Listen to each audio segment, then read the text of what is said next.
3, 2, we have ignition, and we have liftoff of the United Launch Alliance Atlas V rocket with AEHF-5 for the United States Air Force Space and Missile Systems Center. Watching these take off is always cool. The United Launch Alliance launched the Atlas V rocket Thursday morning from Cape Canaveral, Florida.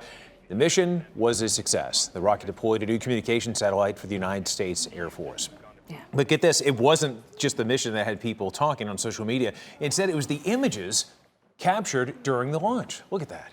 It was amazing. And we brought it to you live at launch, and then we were watching these play out in social medias, and we were, discussing what caused these specific scenes. So joining us via Skype right now is Dr. Paul Sutter, an astrophysicist with the Ohio State University and the Flatiron Institute.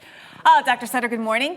We got to start with the jaw-dropping images from the Atlas V rocket. So, if you were watching us yesterday at AMHQ, we wondered what caused that kind of jellyfish-like orb around the rocket. Right.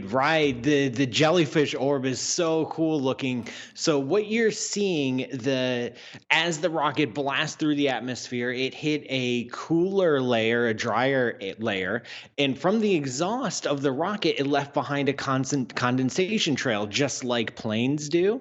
And it was illuminated by the sun, even though at ground level, everyone there was still in nighttime or dawn light. The rocket was high enough to be illuminated by the sun. And then when the first stage of the rocket separated from the second stage, there was a poof of explosive bolts there. That's what left that jellyfish pattern. Now, is this something that has never happened before, or is this something that, hey, it's been known to happen? It does occur.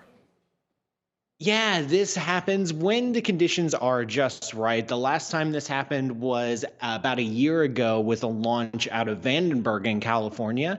And it happens when the rocket goes through a cold layer and when it's illuminated by the sun and we're not. I totally remember that one. And we were actually comparing yesterday mornings to that SpaceX launch. And I think that was at twilight. This was at sunrise. Does it have to happen about that time of day?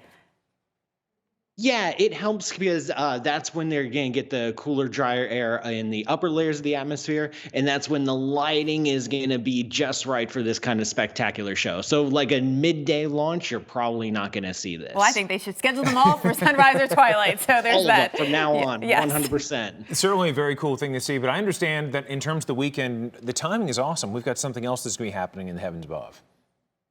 Yeah, the Perseid meteor shower is peaking this weekend up through Monday night, but it will be going on for the next week or two.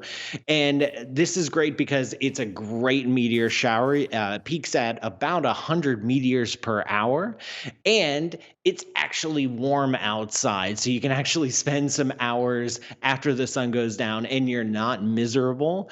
There is going to be a full moon this weekend too, so just try to look away from the moon to get your best view of the meteor shower. I mean, that moon was bright last night. So, yes. Yeah, you're definitely to go to the darkest spot that you can find.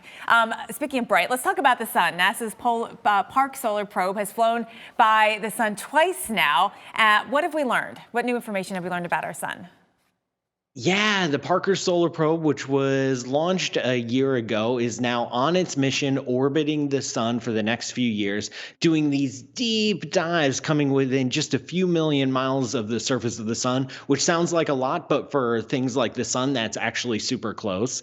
And it has returned already after 2 missions a treasure trove of data of over 22 gigabytes of raw data studying the particles, the radiation, the electromagnetic waves, the magnetic fields coming off of the sun. Scientists are just now digging into the data, but it's already more than they expected. Why did they get that all at once, though? Weren't they supposed to get the data, as the probe was collecting it?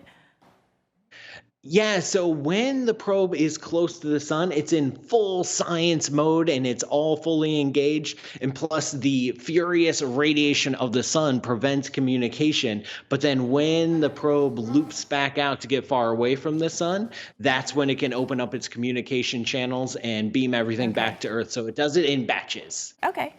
Amazing stuff. Dr. Paul Sutter, astrophysicist at Ohio State University, the Ohio State University, Always and great to Flatiron talk with Institute. him. Absolutely.